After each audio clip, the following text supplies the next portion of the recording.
ذکر کرنے سے اللہ تعالیٰ کا دھیان پیدا ہوتا ہے۔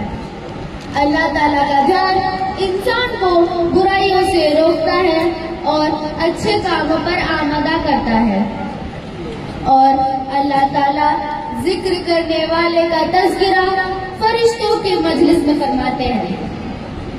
یہ مرکز المعارف المفن کی وہ کتاب ہے کہ جس میں عہد نو کے ہر سوال کا جواب ہے۔ یہ مرکز المعارف المفن کی وہ کتاب ہے کہ جس میں عہد نو کے ہر سوال کا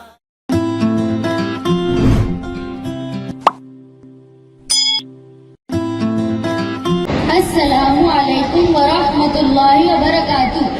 نحمده ونصلي على رسوله الكريم، اما بعد، اعوذ باللہ من الشیطان الرجیم، بسم اللہ الرحمن الرحیم۔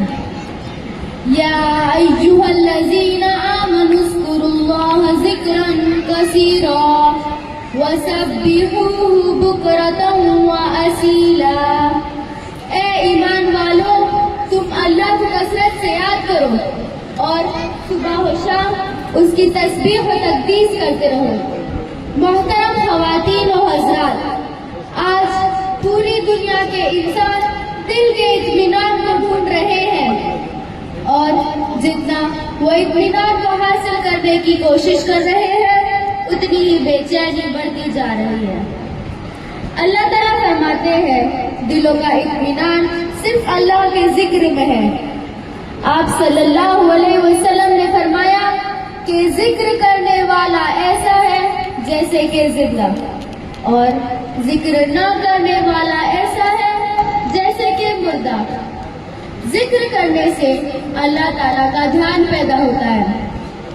اللہ تعالیٰ کا دھیان انسان کو برائیوں سے روکتا ہے اور اچھے کاموں پر آمادہ کرتا ہے، اور اللہ تعالیٰ ذکر کرنے والے کا تذکرہ فرشتوں کے مجلس میں فرماتے ہیں۔ حدیث میں ہے کہ اللہ تعالیٰ فرماتا ہے تم مجھ کو یاد کرو، میں تم کو یاد کروں گا۔ تم مجھ کو اپنی مجلس میں یاد کرو گے، میں تم کو اس سے بھی افضل مجلس میں یاد کروں گا۔ انسان زندگی میں جن چیزوں کی فکر میں لگا رہتا ہے، مرتے وقت وہی چیزیں اس کے سامنے آتی ہیں۔ ایک صحابی رضی اللہ تعالیٰ عنہ نے آپ صلی اللہ علیہ وسلم سے پوچھا کہ سب سے افضل عمل کیا ہے جو اللہ تعالیٰ کے قریب کر دے؟